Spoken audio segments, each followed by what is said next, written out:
Okay, and we should be going live now. Give it a few minutes though, just to make sure. Excuse me. Unless we left off, we were working on Beamtown Bullies. We'd stopped at Hour of Devastation, so hold this up and we can click the search button at least.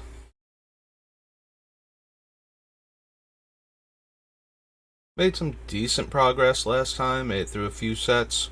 I did have to stop and talk about lots of different things as I saw cards that put topics into my head that I could go on rants about.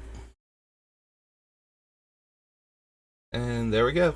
Alright, so now that I am officially live, we can start with this set. So, Abandoned Sarcophagus is the one where you can cast spells with cycling from your graveyard, and when you put a card with cycling into your graveyard, if it didn't get there by cycling, it gets exiled, which we're not going to be able to use. I do like this card, though. I was never able to build a deck around it properly in Limited, so I was always a little sad about that. Good old Abrade. Target attacking zombie gains indestructible. Ambuscade. 5/5 with Afflict 3. Whenever opponent casts a spell, put a -1/-1 counter on it. Whenever it deals combat damage to a player, remove all of its counters. It's always guaranteed, like, we give it to our opponent, they have to attack with it. If the other player blocks, that player takes 3, so we're always going to hit somebody for at least 3. That seems okay. So, it's Hour of. And on to the next Hour of. Alright, we'll add Ahmed Eternal, 2 M's, 2 M's. Alright, Apocalypse Demons, power and toughness are equal to the number of cards in your graveyard. Beginning of your upkeep, tap Apocalypse Demon unless you sacrifice another creature. Equal the number of cards in your graveyard. It's an evasive threat. Probably not good enough, though. Appeal to authority we can't run. Avid Reclaimer adds green or blue. No. Also, I think this was, yeah, if you control a Nissa Planeswalker. So that was, Nissa was one of the Planeswalker precons. Enters the battlefield, you may put a -1/-1 counter on target creature and sacrifice it to destroy a creature that has one of those counters. We can't use Reason to Believe.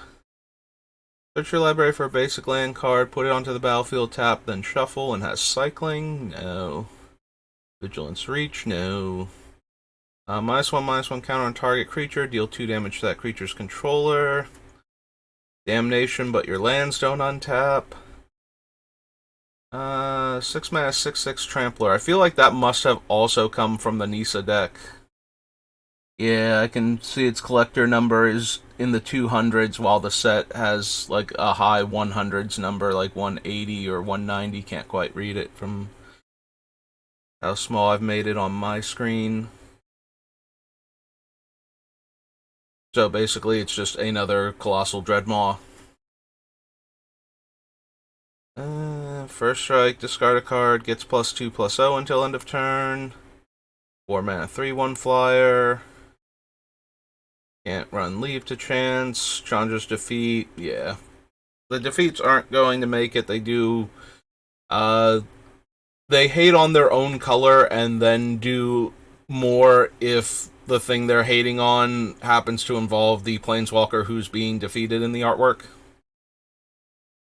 Chaos Maw enters the battlefield, deals 3 damage to each other creature. That's okay. Similar to all of the other effects that don't kill our bullies. It's another 7-drop, though, and I don't think we need any more of those unless they're actually really good. We've pulled so many of them so far already that probably aren't going to make the deck. I just want, if we're going to run some 7-drops, I just want them to be more impactful when we get around to cast them. So, Claim to Fame we could actually run. So, return target creature card with convert mana cost 2 or less from your graveyard to the battlefield, and the aftermath is target creature gets +2/+0 and gains haste until end of turn. We could run it, but why? Crash Through. I do like cards like this for limited, like 1-mana cycling, 1-mana cantrips and 1-mana cycle cards just make the deck so much more consistent. Like, I would run Crash Through if I had no creatures in the deck, if I was like a blue-red spells deck, and I could get things like Crash Through, I would absolutely be running them just to cycle them and to get the spells matter triggers off of, things like 1,000-Year Storm or something. So I always appreciate when cards like this show up. These tend to make my decks weirdly more often than things like Sleight of Hand in blue, because you have so many other card draw options in blue usually in limited, that a cantrip that's like okay will sometimes not make the cut in like your blue-black deck, but a cantrip in your red deck to just make the deck more consistent seems to make the cut more often. Exile target card from a graveyard, then exile the Crook to exile all cards from all graveyards. Yeah, no, we like our graveyard. Can't run that. Gets +2/+0 and Afflict. Defiant Kenra is a 2-mana 2/2. We have the Cycling Deserts. Driven to Despair. Till end of turn, creatures you control gain trample, and whenever this creature deals combat damage to a player, draw a card, and the other one is they gain like menace and they opponents discard a card. Yeah. 5 mana to pump a 3/2. No. Target opponent exiles a creature they control. Target opponent reveals their hand. You choose a non-land card to exile it. Nope. Menace deals combat damage to a player. That player discards that many cards. And then you can eternalize it for 6 mana. Alright, so the eternalized version, gets better because it deals more damage, they discard more cards. But then all of our things that we've selected so far that make a small saboteur creature unblockable no longer function with it. It is an okay saboteur.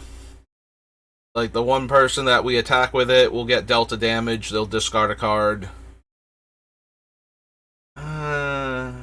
We can pull it back from the graveyard for ourselves, so if we discard it to like one of the wheel effects to get better cards in our hand, later on we can spend 6 mana and bring it back as a 4/4.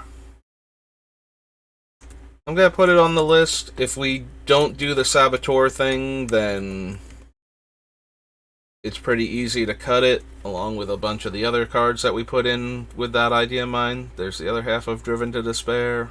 So the driven half, technically. Dune Diviner, 1 and tap an untapped desert you control, gain a life. No.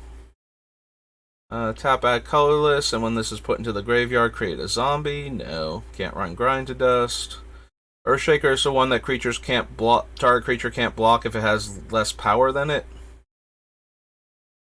Less than or equal to it. Endless Sands, no. When it dies, draw a card. Tap to deal damage, exert it to deal... Okay, so tap to deal damage to a player, exert it to deal damage to a creature. Non-creature spell, deal 1 damage to each opponent. There's a Sandwalla, similar to a Rootwalla. Flick 2 and Fire Breathing, no. +3/+3 and Reach. 4/4 attacks if you control a desert or there's a desert in your graveyard. Target creature can't block. God Pharaoh's Gift. 5/4 Menace and Cycling. 3/1 when it attacks, exile target card from defending player's graveyard. Grind to dust. So the Abomination's not optional, and it's always the defending player's graveyard. So they can't exile like our things that we want in our graveyard. I think we had some better options, so I seem to remember at least one other better option for graveyard hate. Plus, we have our own graveyard hate. We have like Grave Robber, and we could always go back and add Scavenging Ooze later. When you cycle or discard a card, gets +2 power. 3 mana, 3/3. Green Desert with ability to sack deserts for bonuses. Undying Fury. Shuffle your library, then exile the top 4 cards. You may cast any number of non-land cards with convert mana cost 5 or less from among them. Lands you control don't untap during your next untap step. So, nope. 2 less to cast for each card you cycled or discarded, and it has cycling. 1 tap, untap target land. 1 tap, exert this to untap 2 target lands. Hostile Desert can become a 3/4. All creatures lose indestructible until end of turn. Hour of Devastation deals 5 damage to each creature and each non-bolus planeswalker. Exile target creature. If it was a god, you can search for the other gods. Search your library for up to 2 lands and up to 2 land cards. Put them onto the battlefield tapped. Then shuffle your library. If you control 3 or more deserts, you create 2/2/2 zombies.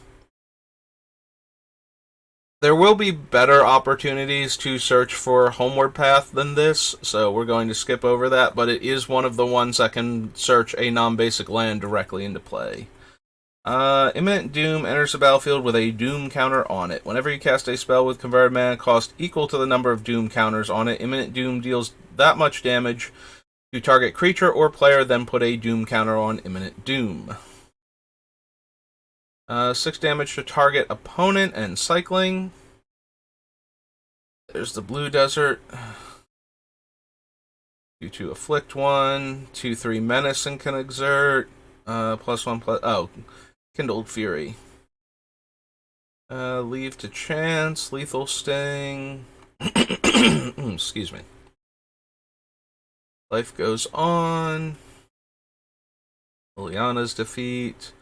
4/2 with cycling. 5/5 at the beginning of your upkeep, put a -1/-1 counter on it. Whenever you cast a non-creature spell, remove the counter. Majestic Myriarch's power and toughness are equal to twice the number of creatures you control. At the beginning of each combat, if you control a creature with flying, it gains flying, and the same is true for, it gives First Strike, Double Strike, Death Touch, Haste, Hexproof, Indestructible, Lifelink, Menace, Reach, Trample, and Vigilance.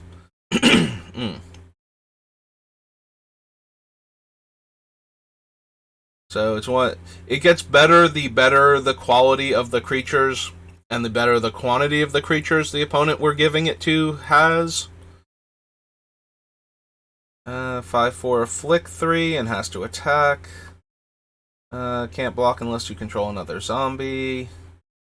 2/2 Afflict 2 and discard a card. Gets +2/+2 until end of turn. 2 Mirage Mirror becomes a copy of target artifact, creature, enchantment, or land until end of turn.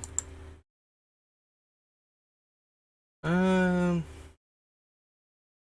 only reason I'm debating a card like Mirage Mirror, and we did pass over the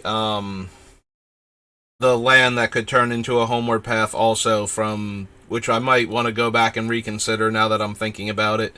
So, Homeward Path, we want to get into a position where we can activate the Beamtown Bullies on multiple players' turns, so that we can give, like, this person this creature, and then on the next turn give the next player another creature, and so on, so that they have to keep attacking each other, and we keep getting the abilities of them. And if the creatures don't die in combat, we need to be able to grab them back and sacrifice them so that they don't get exiled at the end of the turn. So I'm looking at Mirage Mirror because it can turn itself into Homeward Path for 2 mana if we have one in play, and be used to grab them back. And it can also turn into other things Most notably, it can turn into the giant creatures with the terrible comes into play abilities, and it will already be in play. So, in that regard, it's okay. Also, I mean, we can always add it and cut it later if it's not doing what I want it to for the deck.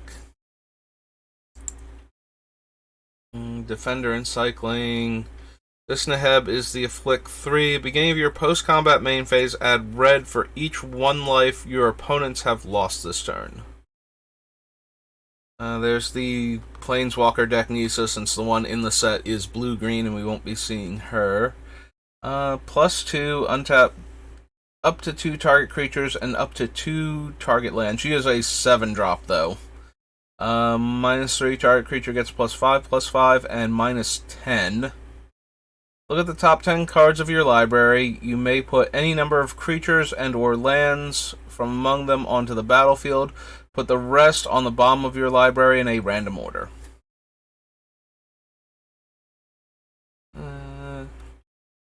I'm sure that's the one that searches for her.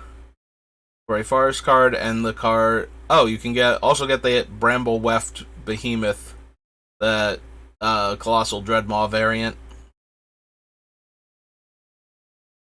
Tap, add 1 mana of any color, or exert it to add 2 mana. Reach, whenever it deals combat damage to a creature, that creature gets a -1/-1 counter, and whenever you put 1 or more negative counters on a creature, each opponent loses 1 life and you gain 1 life. 3 damage to any target. +2/+2 and trample. And on to page 2.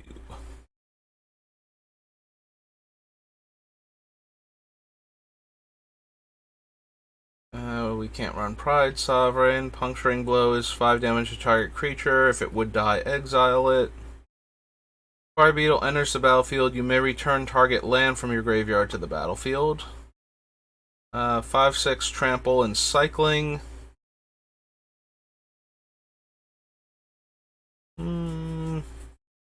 Like, it's a reasonable size creature, and it has cycling. The cycling is what's making me even kind of consider it, because it's very easy for us to put it in the graveyard early on to get 2 better cards, and it gives us something to do early on.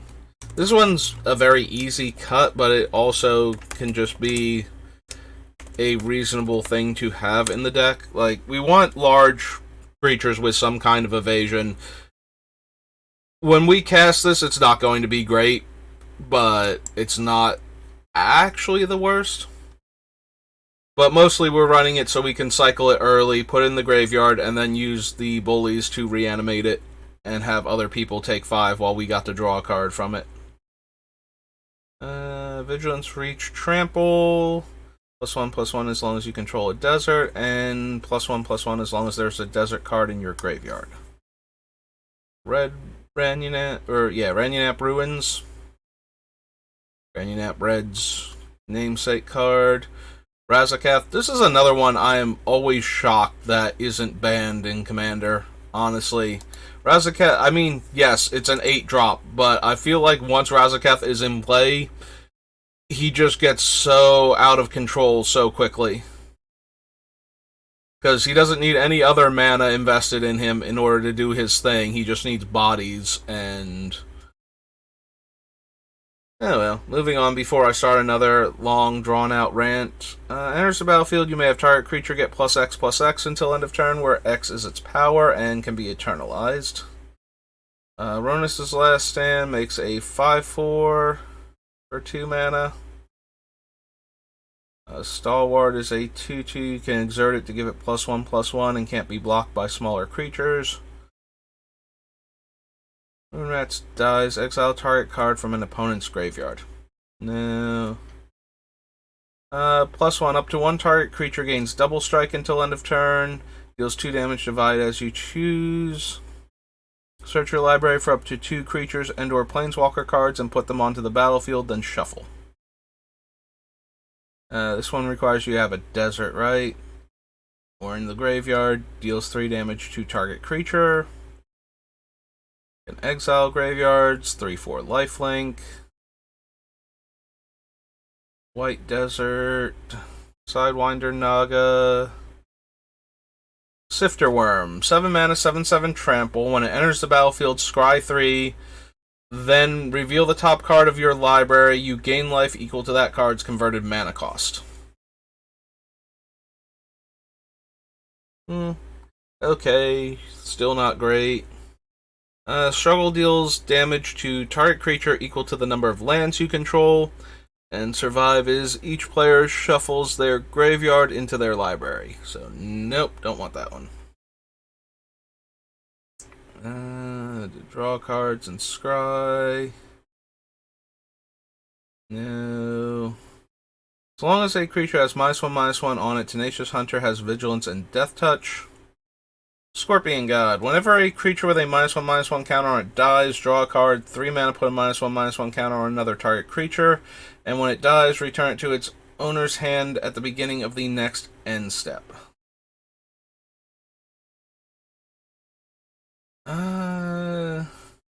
If we did more things that gave out -1/-1 counters, I would like the Scorpion God a lot more. Like, if we were giving out those creatures that had to put -1/-1 counters on one of your creatures, since the opponents are inclined to put them on the creatures we're giving them anyway, and since those creatures are forced to attack and will probably die, that would give us card advantage, but that's putting a bunch of things that are terrible otherwise into our deck to make one card good. If we had other effects that cared about the -1/-1 counters. Prowess and First Strike when it's attacking. Various Torment cards. Uncaged the Menagerie. Search your library for up to X creatures with different names that each have converted mana cost X. Specifically X, not X or less. Reveal them, put them into your hand, then shuffle. +1/+0 for each card with cycling in your graveyard. I can't use that one. Defender, no. Flying, whenever you cast a Bolus Planeswalker, no. Flicked 4, when it attacks and isn't blocked, you may cast an instant or sorcery from your hand without paying its mana cost. Probably way too dangerous to give away. And excuse me. Water here. And not as good in our deck as I would like it to be. Gains indestructible until end of turn. Wretched Camel dies if you control a desert. Target player discards a card. 5 mana, deal 2 damage to target opponent. Okay. So, back here, that was our. And we're up to I for Ice Age.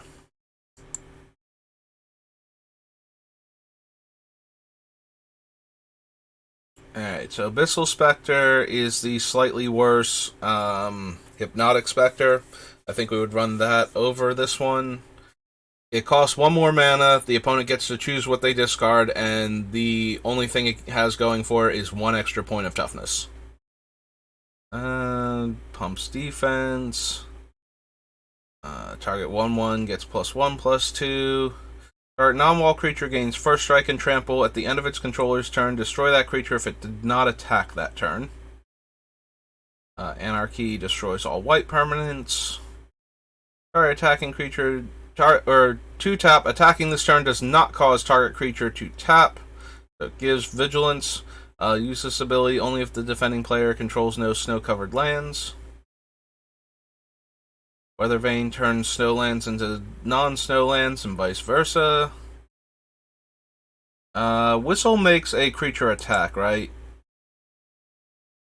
3-tap, choose target non-wall creature the active player has controlled continuously since the beginning of their turn. That player may pay X, where X is its mana value. If they don't, that creature attacks this turn if able. And at the beginning of the next end step, destroy it if it didn't attack this turn. Activate only before attackers are declared. So, yep, it's one of those. Ashen Ghoul revives from the graveyard. Aurochs is a 2/3 trample that cares if you have Aurochs in play. Destroy X snow-covered lands. 3 mana 3/2, 2 mana 2/2. 2 red and X, so it's terrible to revive. Comes in play with X counters on it. Remove a counter from it to prevent 1 damage to it, and 3 red add a counter. Sorry again. Most notably, this thing has 1 toughness, and the counters do not add to its toughness, so you have to remove the counters to save it from damage. Target creature you control gains snow-covered land walk ability of your choice. Yeah. Adds, fixes mana. This is the, the Chromatic Star variant, where you would draw the card on the next turn. Target creature gains banding. All creatures you control get +1/+1 until end of turn. All green creatures get +1/+1. All non-green creatures get +1/+0. You cannot cast Blizzard if you control no snow-covered lands. Creatures with flying do not untap during their controller's untap step. Any creature damaged by Bone Shaman this turn cannot be regenerated. Brand of Ill Omen. Target creature's controller cannot cast summon spells. Nope. Sacrifice a creature to give target creature +2/+2, or pay 2 blue and 1, sack a creature to counter target creature spell. Counter the activated ability requiring an activation cost of an artifact. Brushland is white-green. Burnt Offering adds black and or red mana. Gets +3/+3 until end of turn. Deal 1 damage to target creature with flying. 7/7 first strike. Can attack when it comes into play, so it has haste. Oh, right. It has haste if you gain control of it, but not the very first turn it comes into play. It's a very weird haste. But since it passes itself around during your upkeep, count the number of permanents. If that number is even, target opponent gains control of Lord of Chaos. Nope. Chaos Moon, no. Chubtoad. Book of Confusion. Conquer steals a land. Moves enchantments around. Auras specifically. Curse of the Merit Lage. Tap all islands. Islands don't untap. Dance of the Dead is Animate Dead with an upkeep cost and a buff instead of a penalty. Destroy target non-black creature. Bury target non-black creature, actually. Dark Ritual. Demonic Consultation. Despotic Scepter. Tap to bury target permanent you own. I had forgotten this card existed. This card is used to stop your stuff from murdering you when your opponent steals it. But since we're giving it away,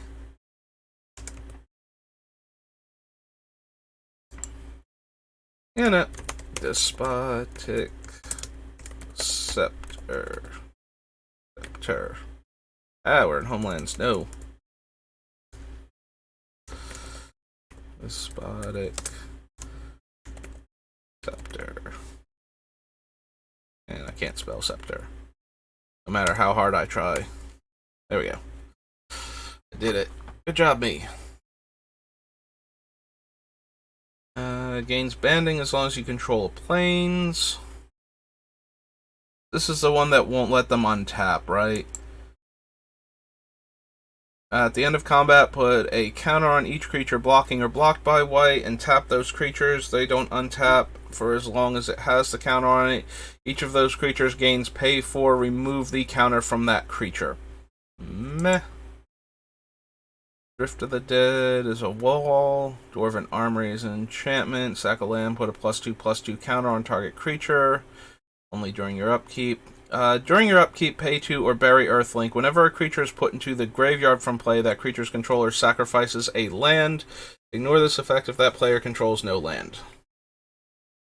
So already difficult to keep in play because we're going to be paying or taxing our own mana. Not difficult to keep in play, but we're going to tax our own mana. Would be good if we're using Despotic Scepter to kill our stuff. Like we give it to we're giving our stuff away and we're forcing players to attack with it. If the creature gets blocked and dies, then they have to sacrifice a land on top of that. That seems unnecessarily mean in that the one deck will just kill the opponents by giving them the terrible creatures, and the other deck is trying to be more friendly about things, and this will not allow us to give the cheap, friendly creatures to them without horribly punishing them. So, while it would be functional in either deck, I don't think it would be good in either deck.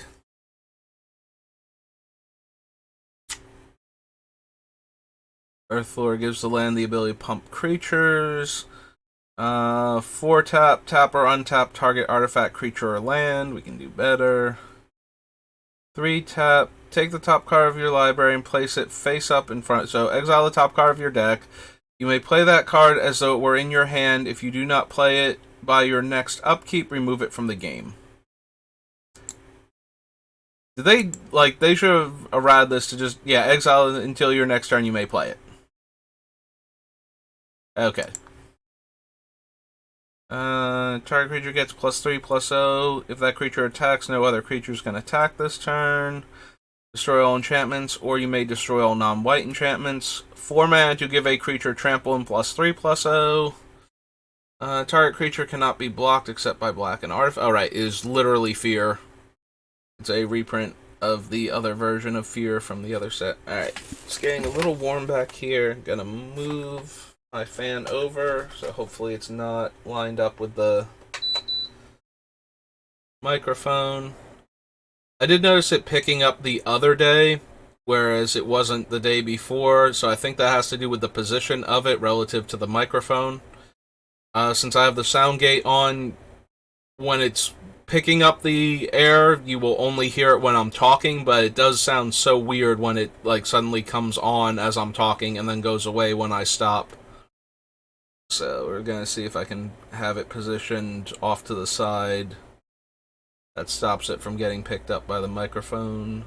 So Fear, Fire Covenant lets you pay X life to deal X damage. Fire-breathing creature. Deal a damage, draw a card later. Cannot be blocked by non-wall creatures. Forest-breathing. Enters the battlefield. Oh, that's the one that lets your land pump to give Unholy Strength. The previous one let you tap your land to give out Holy Strength size bonuses. Forgotten Lore gets a card of an opponent's choice back from your graveyard. You can pay green to make them reselect. So it is an infinitely worse regrowth. Unless you only have exactly one card you want to get back. Or you have an opponent that's going to be nice to you and let you have back the specific card you want. Then it's regrowth for 1 less mana. Can't block. Black, pay 1 life, return it to your hand. Untap target creature, it neither deals nor receives combat damage. Sacrifice a red or white creature to have this deal an amount of damage equal to half that creature's power rounded down to target creature or player. If it weren't restricted by color, then maybe, just because this is really weird as a green. I mean, it lets you sacrifice creatures specifically to do this, so having a creature that uses creatures as the resource to deal damage is still somewhat in green, even though it's a bit weird for green to be sacrificing its creatures to throw them at you, especially if you're doing the green-white half of this potential combo instead of the green-red. Whenever opponent successfully casts a black spell, draw a card. Only once per black spell, and 2 green, return it to your hand. Whenever a permanent becomes tapped, put a win counter on it. Permanents with win counters on them don't untap. Instead, remove win counters from those permanents. Pay 3 life, destroy target creature and target land, effects that prevent or redirect damage. Yeah.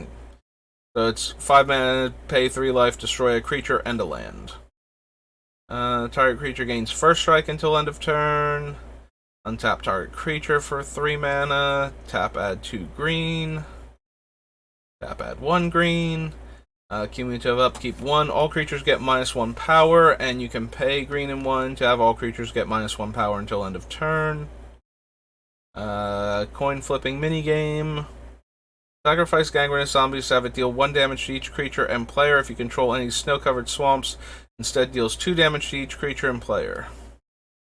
For each creature you control that attacks and is not blocked, you may choose to have it deal no damage to defending player this turn. If you do, it instead deals damage equal to its power to target creature. Black and red permanents and spells become colorless to get around circle of protection and whatnot. Giant growth. Giant spider is 1 red green tap, removed from the game target creature which doesn't have flying and is attacking you and the trapdoor spider. Glacial chasm. Glacial crevice. Sacrifice a snow-covered mountain. No creatures deal damage in combat this turn. Yes, a repeatable red fog. Early magic. You have to flip a coin with this one, right? Yeah. 5/3 trample cannot attack if defending player controls an untapped creature with power greater than 2. Sappers can make things unblockable. Does have to be target creature you control, because you don't... They didn't want to make this a way to kill creatures that the opponents control by making them unblockable if you weren't going to block them anyway and then they explode. Also, you destroy the sappers if you only pay the 2 red. If you do the 4 red, you only destroy that creature. Gains flying +2/+0, and then bury it at end of turn. Only once, and only if you control a snow-covered mountain. Goblin Snowman. Lots of funny cards. Forest Home. Target creature cannot regenerate this turn. Draw a card at the beginning of the next turn's upkeep. +2/+0. Use this ability only when a creature is assigned to block Grizzled Wolverine, and only once each turn. Cumulative upkeep 1. No creature can attack if it attacked during its controller's last turn. Comes into play, sack 4 creatures. Just one of the talismans. +1/+1 until end of turn. Comes into play, enchanting a land. Tap land and enchants prevent 1 damage. There were so many weird enchant lands in this set. I had forgotten that. Like, green has, like, what, 3 of them that we've seen so far? So it's given out Holy Strength, Unholy Strength, and now turns your land into a Samite Healer, kind of. I forget if Samite Healer could prevent 1 damage to you, so yeah, it's not quite that good. Which is depressing, because Samite Healer's not quite that good to begin with. Howl from Beyond is +X/+0 until end of turn. Hurricane. This is one of my favorite early Magic stories about art.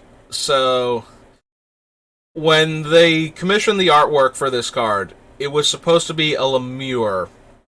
I believe it's without the E. So, Lemures are damned souls or other evil spirits. They show up in D&D as, like, the petitioners in the lower realms, so Hell, the Abyss, and whatnot. And they're basically just unpleasant, evil ghosts.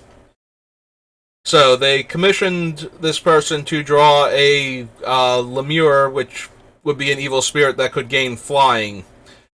They misunderstood and thought they were being asked to draw a lemur, which is a wide-eyed mammal from, I think, like, somewhere in Africa. I think it might actually be Madagascar, like the island of Madagascar.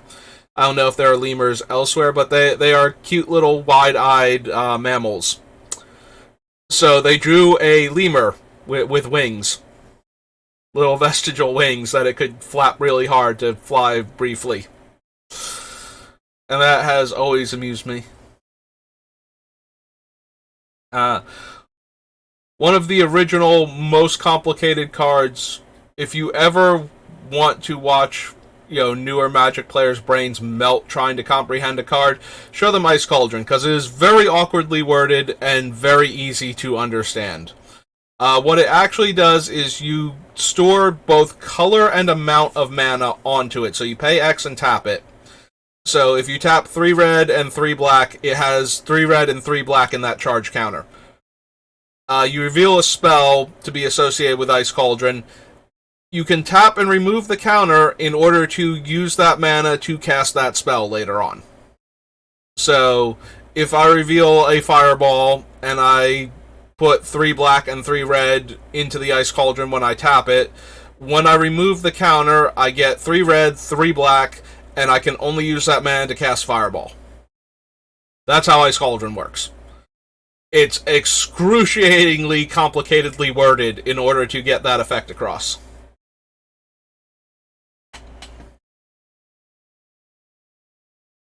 One of the players I used to play with a lot would joke that he was upset that they never printed when they were doing their textless promos and they did textless Cryptic Command. He's like, no, they should have continued with that. We should have gotten textless Ice Cauldron next.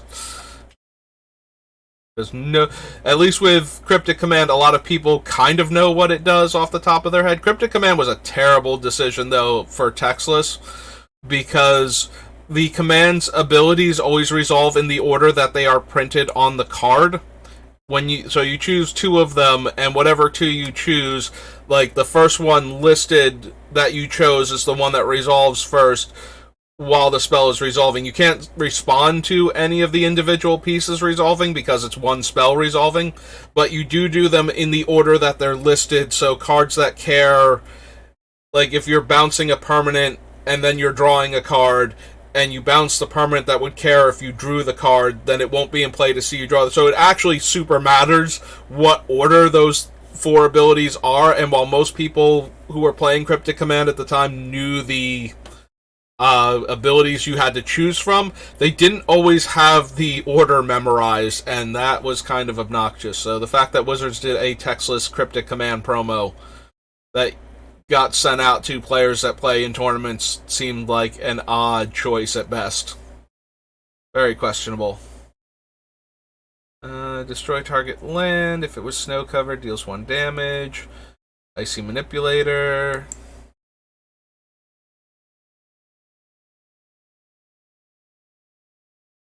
Imposing Visage. Incinerate. Infernal Darkness. Infernal Denizen. During your upkeep, sacrifice 2 swamps. If you cannot tap Infernal Denizen and target opponent may gain control of target creature of their choice you control. The opponent loses control of that creature. If Infernal Denizen leaves play, tap, gain control of target creature, lose control of that creature if Infernal Denizen leaves play. Infinite Hourglass. During your upkeep, put a time counter on it. During any upkeep, any player may pay 3 to remove a time counter from Infinite Hourglass. All creatures get +1/+0 for each time counter on it. Jester's Cap, Jester's Mask.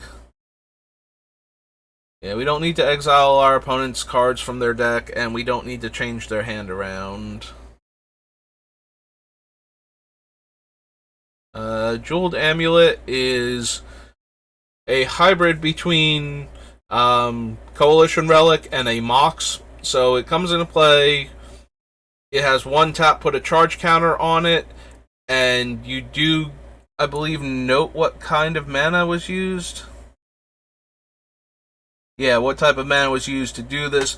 And then you can tap and remove a charge counter from it to get that color mana or type. So if you gave it colorless, it will produce colorless mana. Again, very, very awkwardly worded, but that was our bad Mox for this set because we needed... Ice Age was the first standalone Magic set, which meant that like we have this now where it's the default that every Magic set that you get has like a set number of basic, like it has access to the basic lands, and they show up somewhere in the product, and the decks would, like, there will be some sort of starter product related to the Magic set somewhere. Actually, we don't even have starter sets related directly to the set anymore. Like the deck builder's toolkit and all of that is just related to the season now, isn't it? So yeah, it used to be that normal Magic set, like Alpha Beta Unlimited, had like a starter deck and booster pack versions, and then all of the other sets were booster pack versions. And then Ice Age was the first one to be an expansion set that had a starter deck and had basic lands associated with it, and all of the other things that a normal, like a core set would have. But it was still an expansion, so there was a lot of redundancy in Ice Age. Like, you notice that we had the Findorn elves that are basically just Lalamore elves, and now we have a Mox variant, and we have a bunch of other things along those lines where the idea was that you could just buy Ice Age and it would function as your core set. Like, the idea was that you needed Alpha, Beta, Unlimited, Revised, or 4th Edition to play Magic, because it came with like your rule book and the basic lands that you needed in order to play. So Ice Age came with all of that, so you could just use Ice Age. And this was the first time that the set was independent of the rest of Magic, basically, where you could just play Ice Age specifically. And later on, we would get a follow-up to Ice Age, which is Alliances, which we went over before because it's alphabetically first. And that was the first expansion set to an expansion set, basically. Like, Ice Age and Alliances were designed to work together and to have interactions with the unique aspects of what went into Ice Age, so snow-covered lands, for example. That, it seems weird that that became the norm after this. Like, up until this point, there were only expansion sets and the core set, and now we had a set that could go independent of any of that. And that seems weird now to talk about because it's such an ingrained part of Magic that, no, you can just start, like, you can grab New Capenna as the most recent, like, standard product, and if you buy New Capenna, you will get basic lands in your booster packs, and you can just build an entire deck out of New Capenna cards. Like, that was not a thing you could build a deck based on just Legends cards or just Fallen Empire cards, but you would have to get, like, your lands from somewhere. And nowadays you can just do that with Magic, and it seems so weird that this is how it got started, though. This is how we did, and then this started the model where, like, after this, then we got Mirage, which was the next one like this, and then Mirage had 2 sets associated with it, and that became the large set, small set block that would define Magic for, like, a decade and a half or more, I think, until they finally decided to go to the small set, little set, and then eventually the, small set, little set, large set, little set, and then finally just every set is its own independent large set.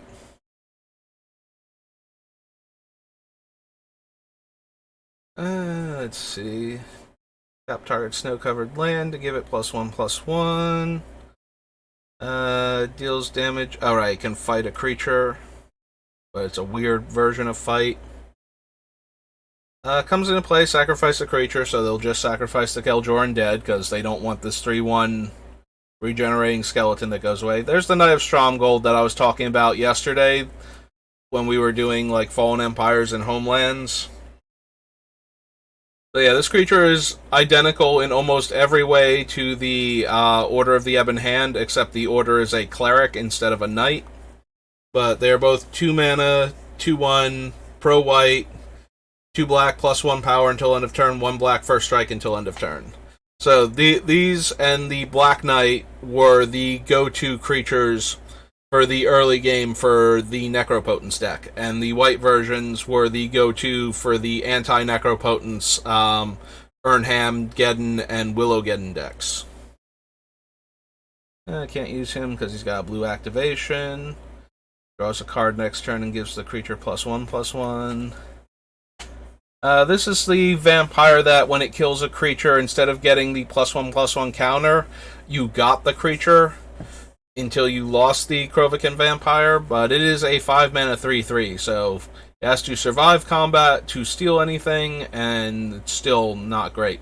It was one of the creatures that I loved, though, until they printed the Wretched, or reprinted the Wretched in Chronicles for my Basilisk Lore regeneration deck. Because that was one of the first decks that I built around a concept, as opposed to just jamming all of the cards that I owned into a deck and playing that. Out of all of the talismans, I think this one and the green one are the only two that were ever capable of doing anything. I actually ran this in Vintage very briefly for Tolarian Academy specifically. So you cast a blue spell, you can pay 3 to untap target permanent. So it was very easy to generate huge amounts of mana from Tolarian Academy based on the number of artifacts you have by casting cheap blue spells. And since this was an artifact itself, it added to the count. So I used to run this as a one-of in a control combo, because it wasn't really full-on combo at the time. It was more a control deck that then would go shift into combo once it had locked up the game and was just looking for a way to end it, as opposed to the more traditional combo decks that were just all in on using Tolarian Academy and Stroke of Genius in order to win the game. Because running the control elements actually gave me a better way to deal with the combo decks at the time, but I still wanted to be able to combo kill somebody once I had taken over the game. So Lapis Lazuli Talisman was one of the cards that I used, so you Ancestral Recall yourself, tapping Tolarian Academy for like 4 more blue mana, and then you pay 3 and you untap it, and now you have access to 4 mana instead of 3 after casting Ancestral Recall, so you might be able to do a bit more. Also, if you picked up more artifacts, you could cast more expensive blue spells and still generate mana every time you did. Lava Burst, Lava Tubes, Legions of Lim-Dol. Mr. Stuffy Doll. I love this version of Mr. Stuffy Doll. Yeah, I did not appreciate the revamped artwork. I do prefer Stuffy Doll, where he's this little blobby thing that's just having a wonderful time in all of these awful circumstances. Successfully cast a green spell. Look at that player's hand and choose a card. They discard it. And you can pay 2 to return it to your hand. Original Lurgoyf. Lim-Dol's Cohorts. During your upkeep, Lim-Dol's Hex deals 1 damage to each player. Each player may pay black or 3 to prevent that damage. There's lore. There's also, the original lore is like an apple dragon. It's like a dragon contorted and twisted and shaped into an apple to tempt you and then ambush you with this horrible monster. So you combine this with regeneration and creatures that are absolutely horrible for the opponent to block. And I used to love that deck because I had no concept of how easily Terror and Swords to Plowshares just dismantled me until I started actually playing against players that had, other good Magic cards, and then it was just like, oh wow, my cards are terrible. And you would think that I would have run into people earlier that were running, good creature removal and, the handful of playable creatures instead of, terrible piles of stuff, but it took me a bit longer than you would expect, because back in the day, there really was no, functional internet for this sort of thing. Like, you just read the rule book, and then you put your cards together, and then you played Magic against people. And their ability and your ability and all of the obvious things now that players learn very quickly when playing Magic, none of that had been like actually thought about, written down, and explained to people yet. So things like mana curve, card advantage, ramping, board position, all of that was just, no, we put fun cards in decks and we cast them and we see what happens. And it took so long for, like, the concept of a mana curve, like playing a 1-drop on turn 1, playing a 2-drop on turn 2, or 2 1-drops on turn 2, and 3-drop, in order to curve out, was not a concept when this set was printed. Like, that did not become a commonly used terminology or concept until around the time Tempest was about to come out, when the first mono-red aggro deck, Sly, named after the person that created it, who originally wanted to call it a Jiba deck, because Jiba is a term for goblins, orcs, and other monstrous green-skinned humanoids from a fantasy setting that I have never read before, but I've heard of it from both Magic and from a couple other sources. I forget like what the actual setting is, but he had named it that because it runs like Ironclaw orcs and some goblins and some other things, and the concept of a mana curve and efficient creatures was not a thing when this set was printed. So you just grab the cards that you liked and you jam them into your deck. There's Malachite Talisman. This one works for green spells, and therefore worked with Gaia's Cradle in much the same way that the blue one worked for Tolarian Academy. The downside, of course, is that since this is an artifact and not a creature, it was not adding to your count, so it was less impressive and less functional. Also, if you're running Gaia's Cradle, you want your tiny creatures more than you want an artifact to help you ramp harder, since all your tiny creatures are helping you ramp anyway. But it was an option. Technically, the white one and enchantments also work, but enchantments rarely make mana where artifacts and creatures do, which is why the white one out of the 3 is the least memorable and desirable of the 3 Urza Saga lands that tap for mana based on the number of things that you have. There's Martin Stromgold. Melee. Alright, what does Melee actually do? Cast the spell only during your turn, okay, and only during combat before blockers are declared. If we could use it during other players' turns to decide how blockers happened, that would be much cooler and more interesting. But since we can't, I am no longer interested in that card. Yes, a 4-mana enchantment to turn all those pesky snow-covered lands into non-snow-covered lands. That'll learn the opponent for running snow-covered permanents. X+1 damage, divide as you choose. This is basically a fixed fireball. As I said before, this was supposed to be a standalone set where you could just buy Ice Age and not have to buy other things. So this one has like the Lava Burst and Meteor Shower instead of Disintegrate and Fireball. So whereas Fireball, you had to pay red and X and pay an additional 1 for each target beyond the first, and then it would divide the damage up. This one is red and 2x and does X+1 damage divided any way you choose among any number of target creatures and or players. So, much worse, but since you had to pay 2 for every 1 damage you wanted to deal, so once you got past X being 1, it suddenly became a far less efficient fireball. But since it wasn't forcibly divided evenly, at least then it's still bad. Just run Rolling Thunder. Rolling Thunder came out in Tempest, and it is by far and away one of the best fireballs ever printed.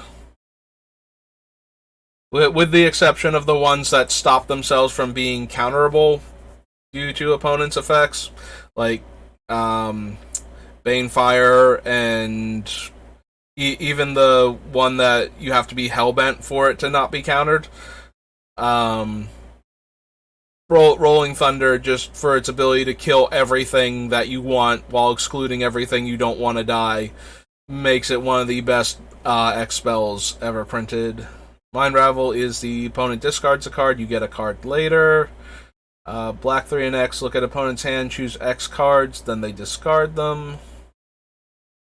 Mind Whip. During target creature's controller's upkeep, they may pay 3. If they don't, this deals 2 damage to them. If it deals damage to them this way, tap the creature.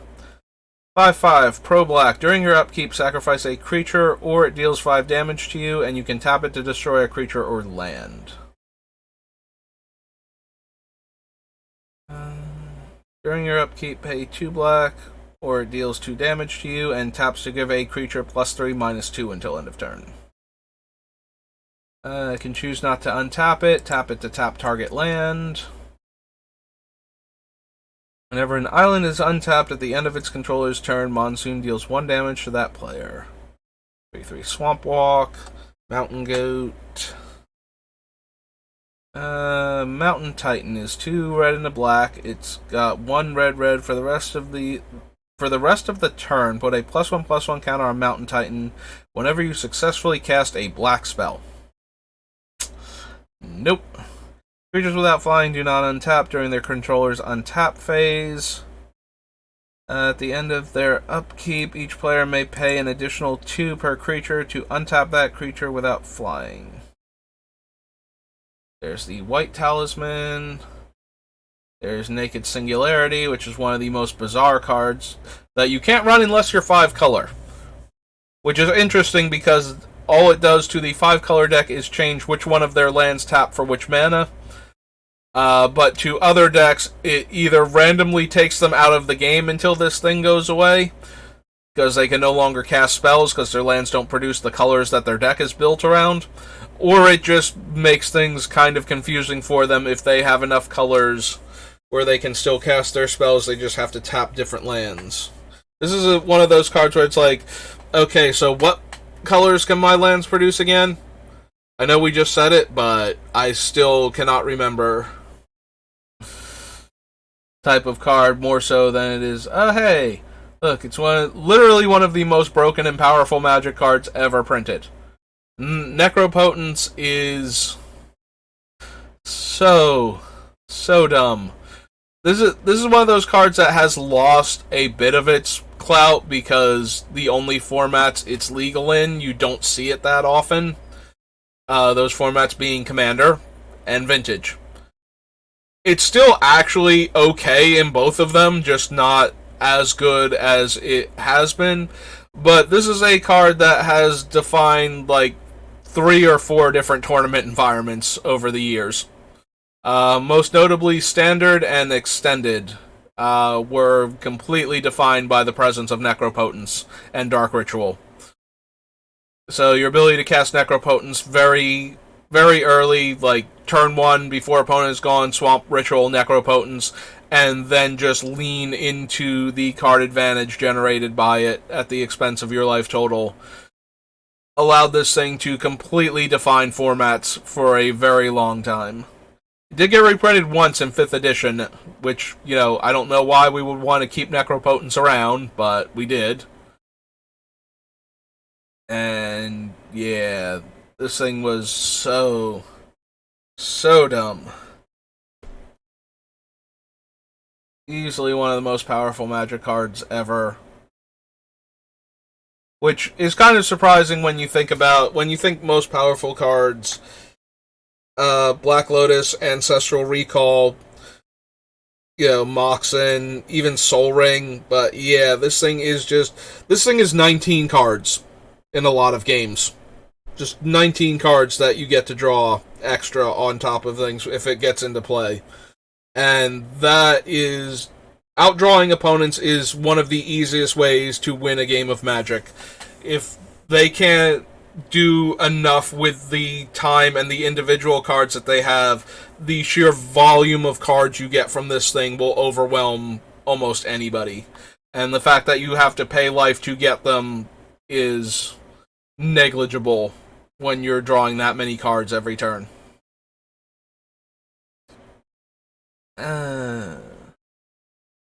Or it forces things to attack, or it can untap a blue creature, not really helping us. Oath of Limdol is way worse than Necropotence. They are both card draw spells, and they both have skulls on them, but Oath of Limdol is far, far worse. So you can pay 2 black to draw a card with it, so you don't have to pay any life. However, Oath of Limdol is a Lich variant. Technically, both of these are Lich variants. Lich was an enchantment in Alpha Beta Unlimited. Again, calling back to the very similar cards from Alpha Beta Unlimited. Lich was, you couldn't lose the game for having 0 or less life, but when you took damage, you lost cards from hand or cards in play, and eventually you would lose the Lich, so it wouldn't matter that you couldn't die for being at 0 life. You would lose the Lich card, and then you would die because you were at 0 life. So Oath of Limdol makes you sacrifice your permanents and discard your cards when you take damage, and lets you draw cards. Lich let you draw cards when you gain life. This one lets you draw cards by paying mana. Also, this one does not stop you from losing the game. Also, you can't sacrifice Oath of Limdol itself, I believe. I'm pretty sure. Whenever you lose life, for each life you lost, sacrifice a permanent other than Oath of Limdol unless you discard a card, and you can pay 2 black to draw a card. So it didn't make you lose the game in and of itself, but it also doesn't prevent the damage. Like, because you can go to 0 life with the Lich in play, and then survive, and then you got to draw cards when you gain life, this one just, gives you the ability to pay 2 black to draw a card, but then every time you get even gently prodded by the opponents, your stuff explodes. Necropotence, on the other hand, let you just convert life directly into cards. So, one of them is vastly superior to the other. Onyx Talisman is the black one. So, speaking of, Alpha Beta Unlimited correlations, so these were the replacements for what were called the Lucky Charms. Lucky Charms were like the black one in Alpha Beta Unlimited is Throne of Bone. When you cast a black spell, you can pay 1 to gain a life. And while those cards are terrible, they were super popular with early Magic players, because every time you cast a spell, you can pay 1 and gain a life, and it was super neat. And so every time you cast a spell of the appropriate color, you could untap a permanent. At least they realized that untapping permanents was way more powerful than gaining 1 life, so they costed them so that way it would be years before you got something that could let you make mana as fast as you were spending it by casting the spells, so that way you were actually generating mana from untapping the permanents instead of, getting to untap a card, like your JM Day Tome or something, where if you had enough mana you could 4-tap draw a card, then play a cheap spell and untap your tome, and then 4-tap draw a card again. Now, we're looking at 12 mana there, so yeah, they had to have the cost high enough that you weren't getting too much advantage out of it, but similarly, this is just a reprint with a different name of the there's another orc that taps to deal 2 damage and 3 to you, and it's the more common one. And then I think there's a goblin version of this one also. That the goblin one has, I think it's the goblin one that has my favorite flavor text of the entire cycle, where it's like, oh, so they want to kill my men, huh? Well, 2 can play at that game. And that one's still one of my top favorite Magic humorous flavor texts. Cannot be declared as an attacker unless at least 2 other creatures are also declared as an attackers and cannot be assigned to block. So this is the more extreme version of that 3 mana 3/4 that we were looking at the other day. This one, if you give it to your opponents and they have 3 creatures, all 3 of those creatures like this one and two of their other creatures have to attack. So if they have two creatures and you give it to them, all their stuff has to get into combat the turn that you give it to them, unless they can, get the conscripts off of the table before they go to attackers. I don't think it's good enough, though. I don't mind forcing the opponent to attack with, like, one other creature, because we might be able to discourage them from attacking us necessarily. Forcing them to attack with more than one other creature, though, feels like... I always say this, a lot of the times when I've been playing Magic in a play group, so like Commander and whatnot, if you force a player to attack when they don't want to, they will attack you if able, because you're forcing them to attack and they didn't want to. So it's like, here, fine, you want me to attack? I attack you then. So when we're not goading, when we're just forcing the player to attack, a lot of times the stuff's going to come at us. If we force them to attack with one of their other creatures, if it's not beneficial enough for them to attack us, we might be able to get away with, okay, they'll just send it at somebody else and be kind of annoyed that we made them attack with with their creature that they didn't want to attack with, and their other creature that we gave them, which they had to attack with anyway and wasn't really theirs, so they don't care as much.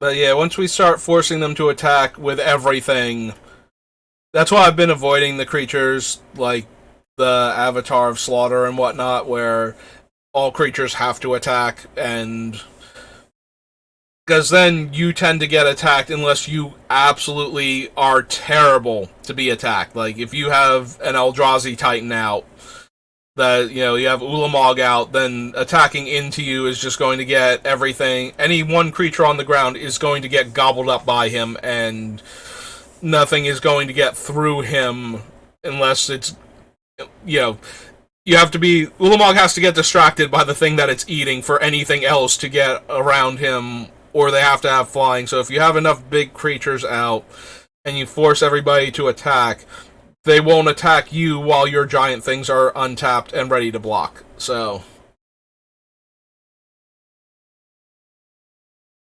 But most of the time you force an opponent to attack, I feel like they attack you because they didn't want to attack in the first place, so you have to have a better deterrent than just the other player is probably a better attack target at the time. Because they didn't want... If they were going to attack that player, they would have done it. They didn't need my help. So... makes a land a swamp. Target creature can't regenerate. Regenerate a black or green creature, and regenerate a black or green creature. Top 8 cards of your library. Remove 4 of them at random from the game. Put the remaining on top in any order. Sacks a forest for 3 mana. Only red or green. If it attacks and is not blocked, you may gain control of... So, this is one of the ones where you can have it deal no damage. Isn't blocked. You gain control of target land defending player controls for as long as you control squatters. If you do, it assigns no combat damage this turn. Yep. Pale Bears is a 3 mana 2/2 island walk. Can't block this turn. Prevent all damage dealt to you from one source. Does not prevent the same source from damaging you again later in the turn. Pestilence Rats has power based on rats in play. Bury target creature without flying that's attacking you. There's another fun triple black card from the set. Pox. I had a lot of fun with Pox in Extended. There's the Pale Bears equivalent for anti-swamps. Pike Knight is the original creature that comes into play and lets you draw a card. Like all the other cantrip cards, it lets you draw at the beginning of the next turn's upkeep. Is it a fairy or something? I forget what Pike Knights actually are. It's considered an oof. Okay. Neat. Pyroblast, Pyroclasm, Regeneration, Rime Dryad, Snow-Covered Forest Walk. Cumulative upkeep 2 and mana producing lands make colorless. River Delta, Runed Arch. Comes in play tapped. X, sacrifice Runed Arch. X target creatures with power 2 or less can't be blocked this turn. Oops, didn't mean to scroll that hard. 2/1 first strike. 7/6 no abilities. Whenever enchanted creature becomes tapped, that creature's controller may pay 3. If they don't, they take 3 damage. Shambling Strider is a 5/5 that can get +1 power and -1 toughness. One of the best arts for Shatter. Poor Tin Man just got broke real bad. 2, prevent the next damage dealt to you. 1 tap, sacrifice a creature to have Skull Catapult deal 2 damage to any target. Snow Fortress is a wall. Snowblind goes on a creature.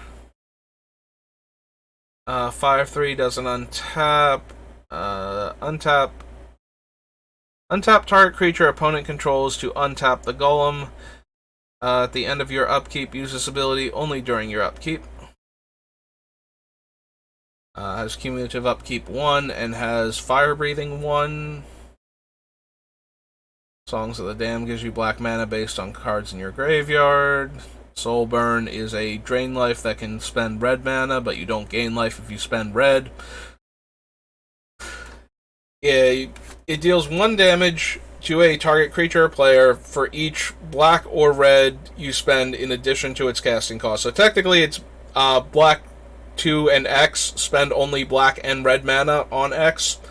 In fact, it might be worded that way, because they did change these things. Yep, it does have the X in the casting cost. So spend...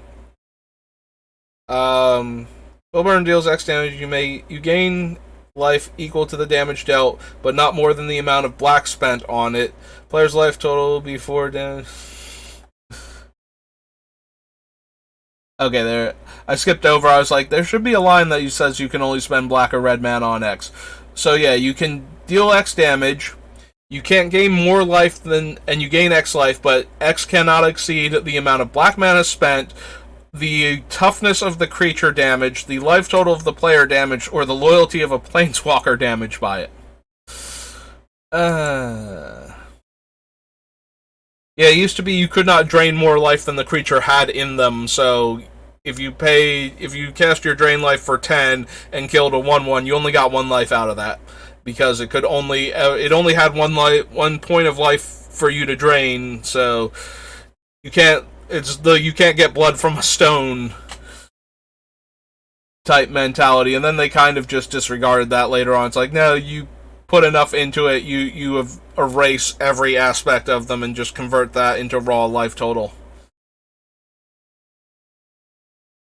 You can pay a black and a life to give the enchanted creature +2/+2. You can't spend more than 3 black and 3 life this way. Spoils of Evil and Spoils of War both give you effects based on the number of cards in certain graveyards. For each artifact or creature in an opponent's graveyard, add 1 colorless mana and gain 1 life, and put X +1/+1 counters on any number. Put X +1/+1 counters on any number of target creatures. Oh, distribute as you choose. There it is. Where X is equal to the number of creatures and artifacts in target opponent's graveyard.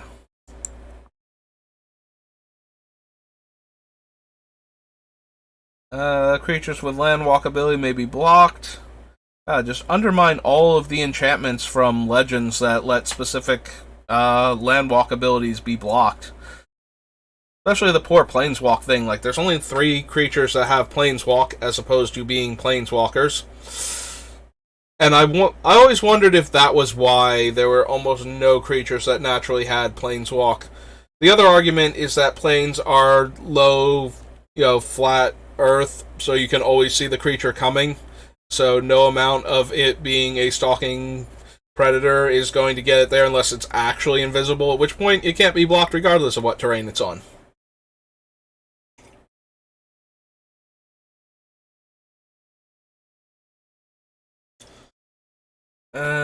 All attacking creatures gain trample and +1/+0 until end of turn.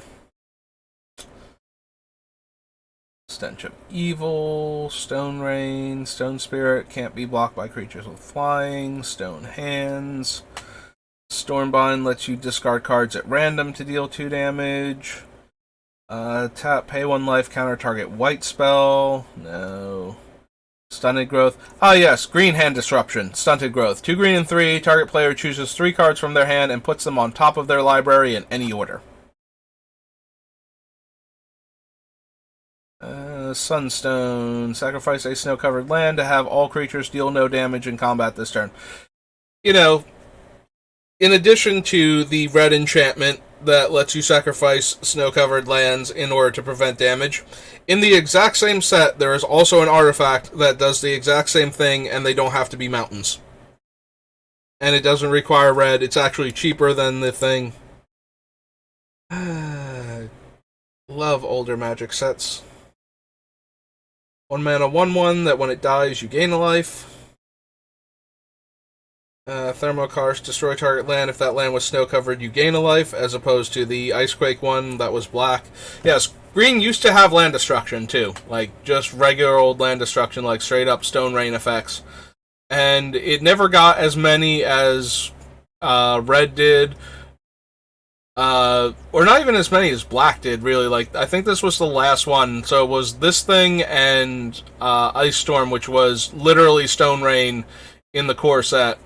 So, Alpha Beta Unlimited all had a red, a green, and a black land destruction card. So you notice we had Thermokarst, Icequake, and Stone Rain in this set. Again, trying to be a parallel to the Alpha Beta Unlimited core set. If island controlled by target opponent becomes tapped, gain a life. Bridge, Time Bomb. Have it deal star damage to each creature and player, where star is the number of time counters on it. Cinder Wall could sacrifice for red. This was an interesting creature back in the day, because it costs a green, and you could immediately sacrifice it for 2 red. So it was a one-shot mana ramp that fixed your colors if you were green-red. So it was, if it had have been the other way around, if it was weirdly enough a red creature that you could sacrifice to add 2 green, it would have allowed you to cast Channel and Fireball in the same turn for 1 red mana. And then you would just need to come up with 1 extra mana or 1 point of life that you could spend on Channel in order to Fireball your opponent to death. Whenever a player declares an attack, destroy all untapped non-wall creatures that player controlled that don't attack. Do not destroy that creature if it came into play since the beginning of the turn. So this is one of those, if an opponent attacks, they have to attack with everything.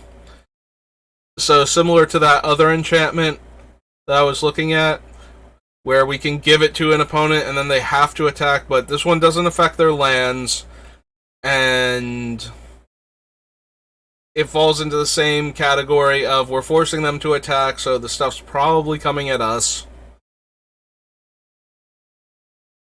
I like the other one more because it also tapped their lands if they cast spells on their turn. So at least it was, tapping them out of counter magic if they wanted to develop out their board.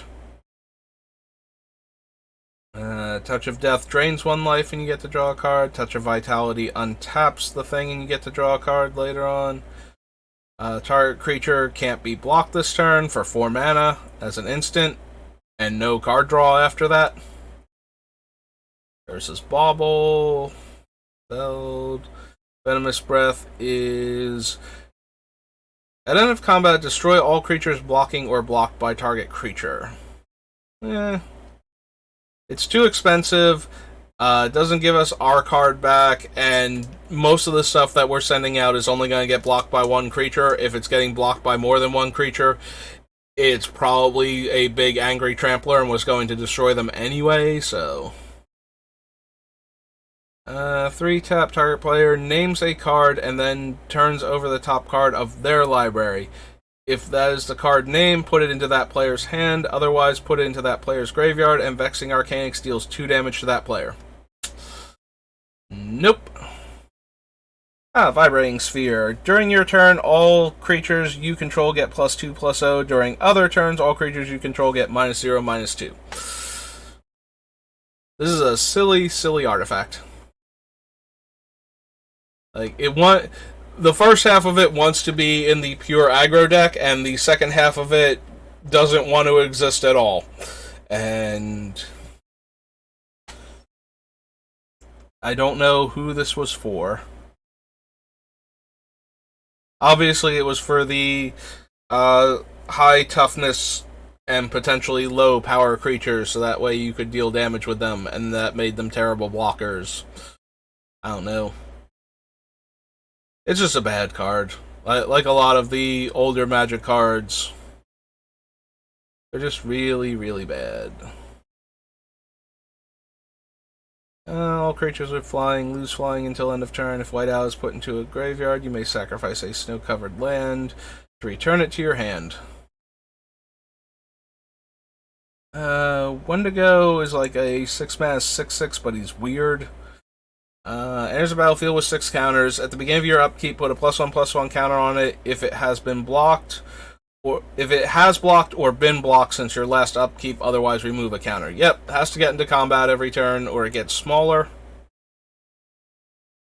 I actually remember giving it's actually Wittigo, not Wendigo. I remember giving this to a friend of mine who was getting into Magic because they thought it was a cool card, and I knew it wasn't at the time, and I was just like, yeah, no, you can have it.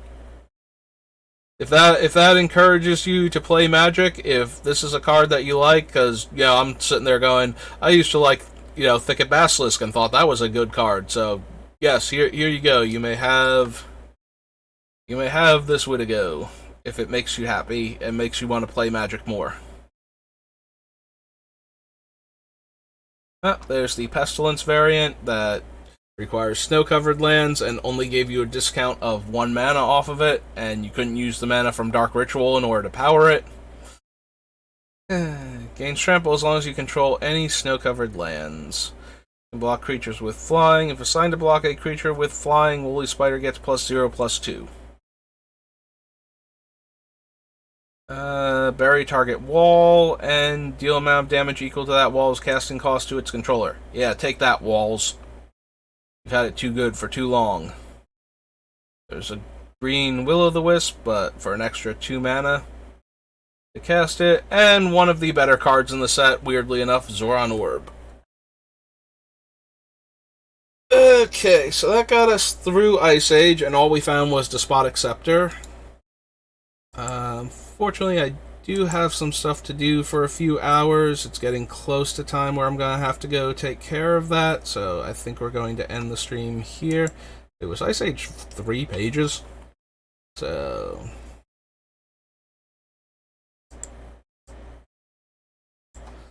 we stopped after Ice Age.